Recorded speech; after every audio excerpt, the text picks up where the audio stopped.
What's up, YouTube world? It's your boy J Dub, the #1 commenter, and I'm back. So today I'm going to be reviewing something I haven't reviewed in a long time. I'm going to be reviewing Real Housewives of Potomac.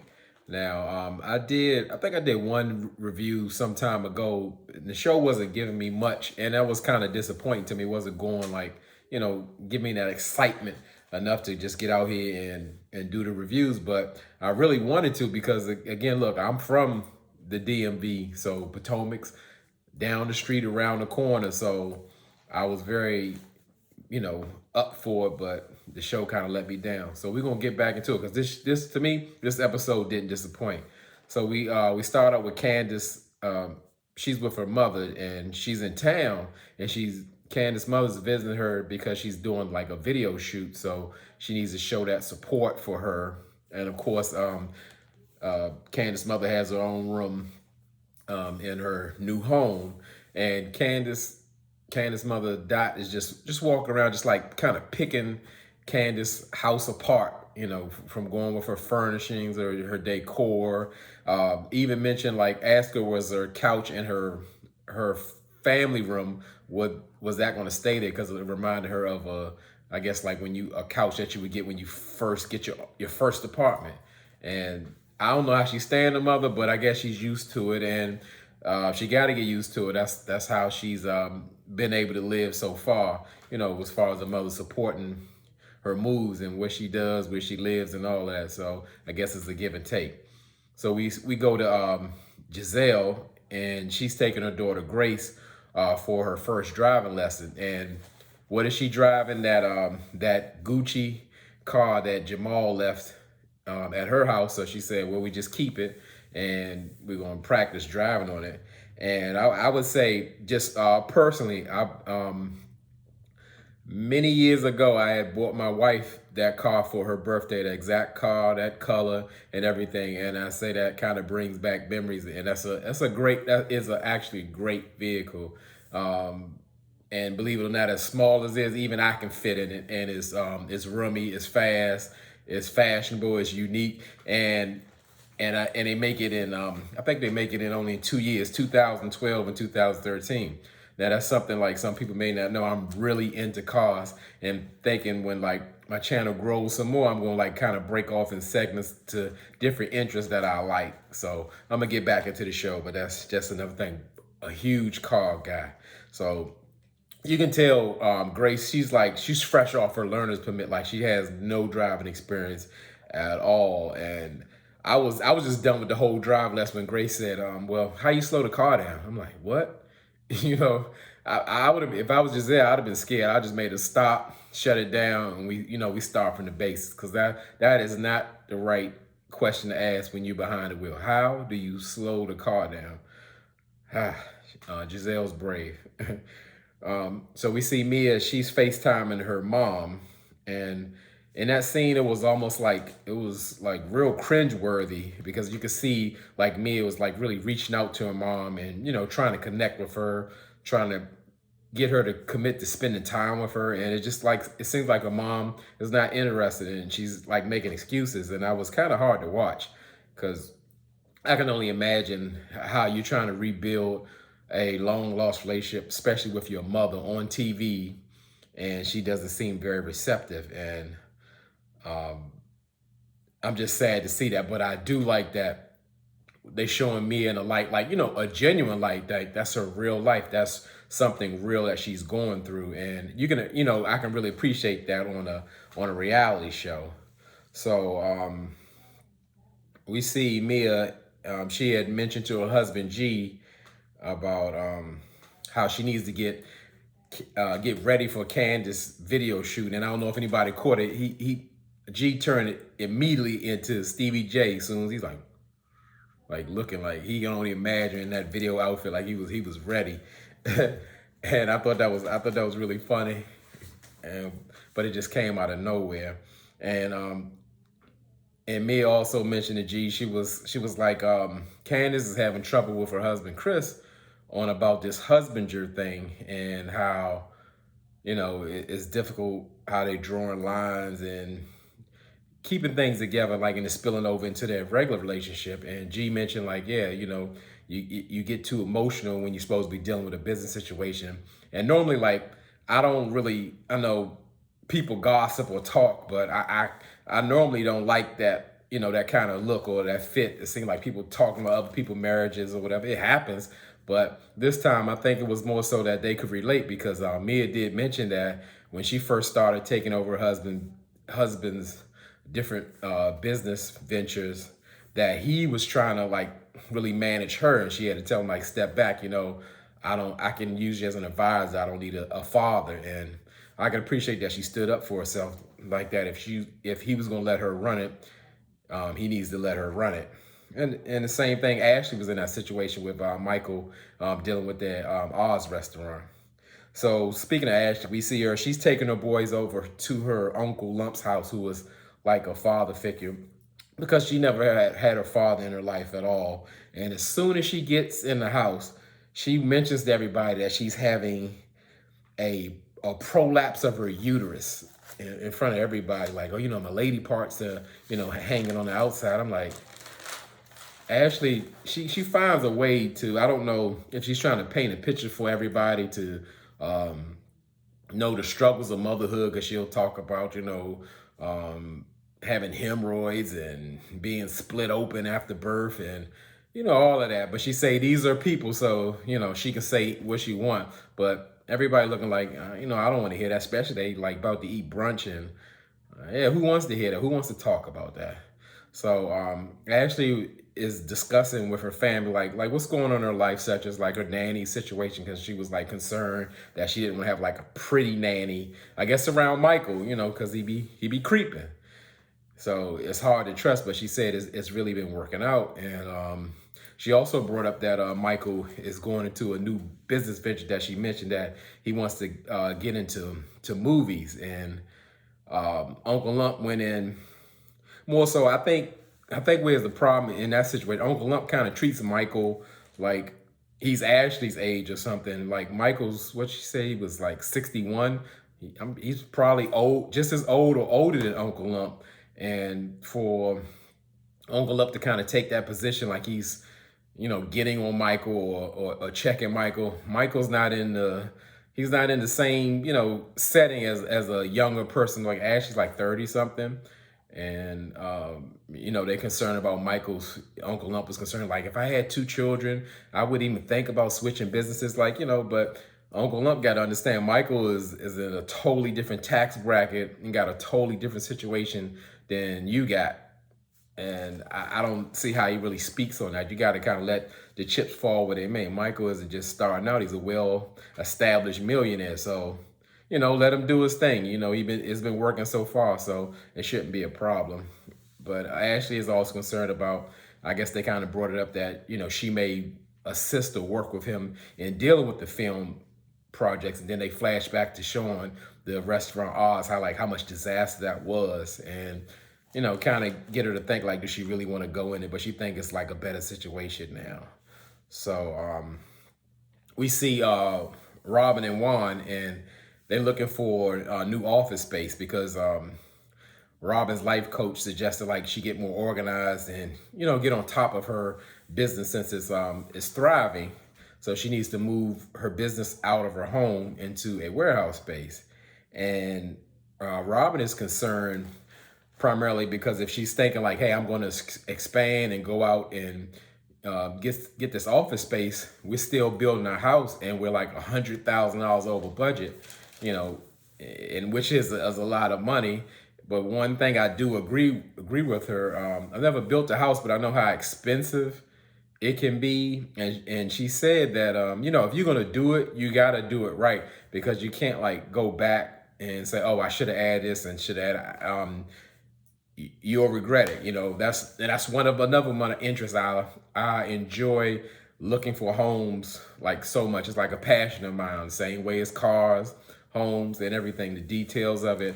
And I've seen where people have, like, stopped spending money where they should have put brick somewhere, or, as you said, done the kitchen up or finished the basement.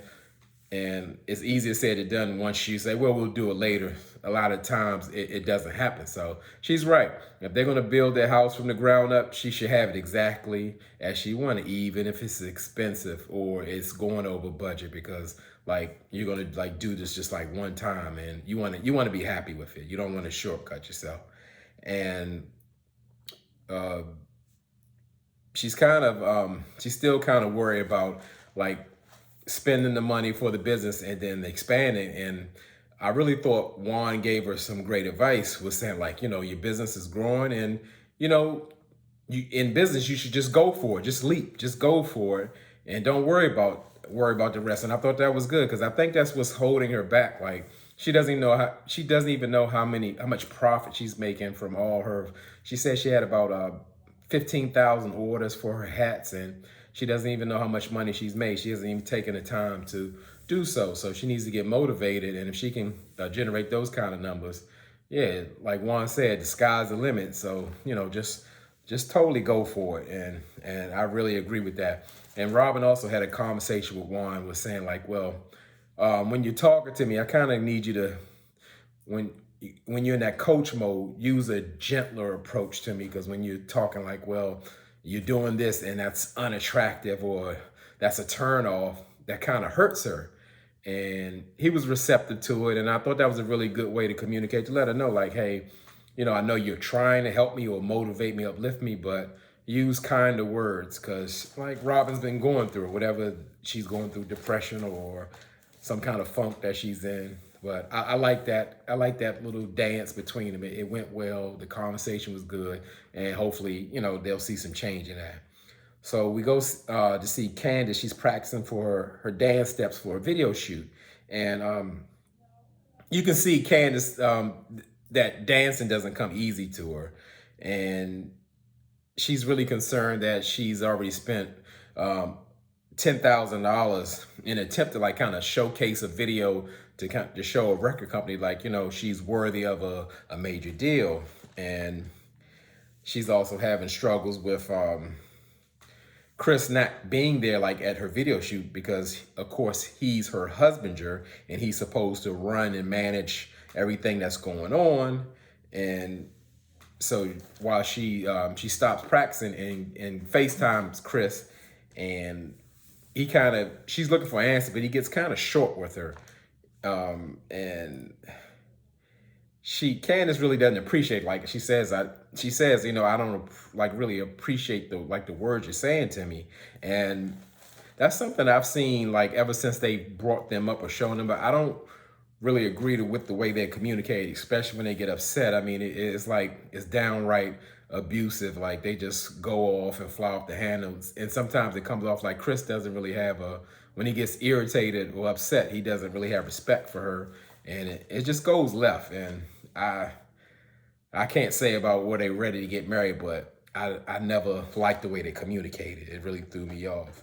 And pretty much Chris is telling her on the FaceTime that, she shouldn't worry, because so far he's never messed up with anything. So if he says he got it, he got it. So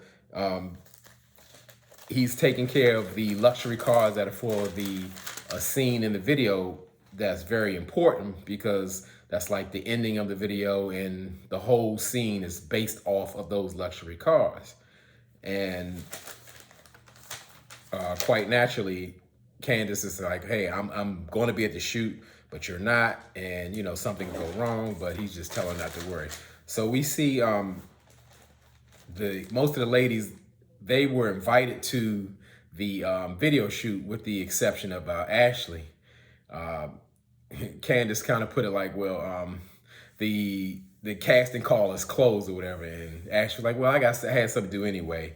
And pretty much everyone is there, or most of the ladies are there, but there's no Candace. And people wonder like, what's going on? And of course Robin is one of the last people to show up, well, out of the main characters of the girls, because that's what Robin does. Like she says in the intro, I may keep you waiting, but I'm worth the wait. That's what she do.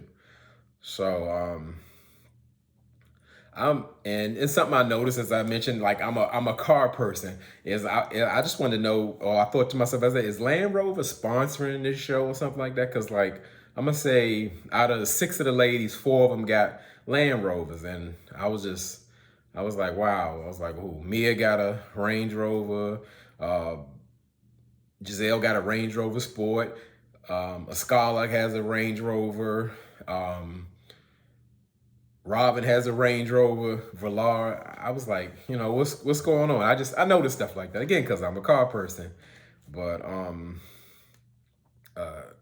Candace, she arrives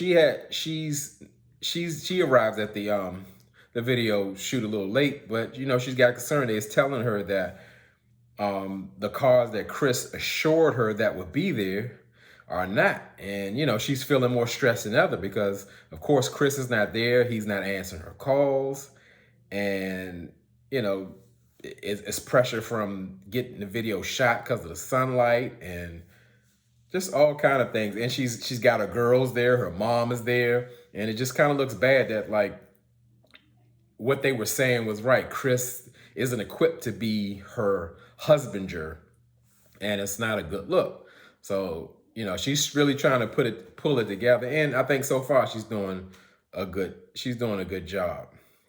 So initially, when you see Candace's mother, like for a change, it was different. She was trying to kind of like bite her tongue around ladies and like not trying to talk bad about Chris. And I saw that. I noticed that, and normally that's not the case. She usually let it fly, or she'll say some smart comment. But like in that environment, I just knew it wouldn't last long because everyone always had like Mia and Giselle and whoever always had questions about what's going on with Chris.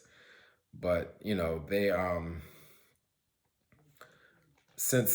since the cars aren't coming, Candace asked like everybody around, which I thought was a good idea. Like you're looking around, you see all these different luxurious cars. I don't know what kind of cars they booked, but she said, "Hey, can you pull your car up and we can be in the video and it work?" And all the ladies complied. And something they asked Wendy like, well, what kind of car you got? A black car? And Wendy was like, yeah, I got one, but it's not the same model as hers, talking about me. And I thought that was funny because yeah, she got like a little Range Rover Sport. I didn't even mention. I don't even think I mentioned Wendy, but yeah, that's like 5 women with Land Rovers. That's kind of strange. So the more time they stand around, the ladies will start getting messy. And me is asking Candace's mother how old she is, asking Candace's mother, is Chris getting paid? And Wendy, because she's sensitive about talking about families because they brought the rumors up about her husband, and she went directly to Candace on the video shoot, which I thought was kind of poor in taste because she's working. She could have pulled her to the side later and to keep her mind. But again, Candace is like, you can see some growth in her. She's handled like a champ, even though all this stuff is bothering because she's got all these different factors that Chris isn't there, the cars weren't there as promised, her mother's watching, and the naysayers like Giselle with the coattail comments, they're all watching, and she's holding it together. So I can say I'm proud of her. But you can tell Candace's mother's busting at the seams, like she gotta say something. She wanna say something so bad, but so she does. Cause I mean, I can't blame her. Everybody just keep inquiring, and that's who she really is. And she told Candace's mother told Karen, was like, well, I wasn't aware that once Candace and Chris got married, that he was gonna quit his job. And Karen was like, oh, whoa. We on the mics, right? Why you talking loud? Let's come on, pull to the side. And Karen was like, we just got saying in her confessional, like, me and Candace just got back good. I don't want to just come off, be talking about her marriage and all that with her mother. But I mean, rightfully so. It's a concern because even, it was spread like wildfire. Even Giselle got in the mix, as well as Robin just got in the mix with her mother. And Giselle let Candace's mother know, was like, hey, I did mention to her that it felt like Chris was kind of riding Candace's coattails, and I heard you felt the same way. And Candace's mother just hugged her, like acknowledging what it is. And even Candace's mother kind of insinuated to Robin, like, hey, that's a big house, and Chris like only working little side gigs. And you know, I'm really paying for the house. Cause I mean, realistically, yeah, that house is over $1 million, and the mortgage, the upkeep of that house, it got to be some serious money rolling in to properly take care of that house. And we don't know Candace's finances, but we know as of lately, her mother's been backing her, and Chris trying to piece something together. $1 million plus house, you can't be piecing nothing together. You got to have it going on and rolling. So near the end, Chris shows up at the video shoot, and he's coming in, bringing that bad energy because he's upset about the car situation. But what I did, like, he kind of stayed away from Candace because he didn't really want to, bring that to her while she was working, which I could appreciate because, you know, she's working. And overall, the video shoot, the girls had fun. I don't know how hot it can be when your mom's in the video or the grand dame. Even though Karen's my favorite favorite golden girl on here, I don't know how seriously a music video of that caliber would a record company take serious. But maybe it's for the appearance or the clout of the people. It just might work. But Candace was upset that, Chris failed her. And she said, like, hey, I got to make some decisions going forward of him being my husbander. And which is understandable because that's her business, and that's what she does. So overall, like I said, I really liked the episode. And normally the episodes weren't giving me what I needed to get excited about reviewing them. So especially I've been what do you call it? I've been absent. I've been Mia. I've been MIA. And again, I'm just trying to get back in the swing of things because I've been crazy busy, not because I don't want to do reviews. And I'm gonna really start doing my best to push them out because I have people who will still support me even in my absence, and I'm very grateful for that. So as I say, y'all could be anywhere in this YouTube world, but you're here with me. I appreciate that, and I really mean it.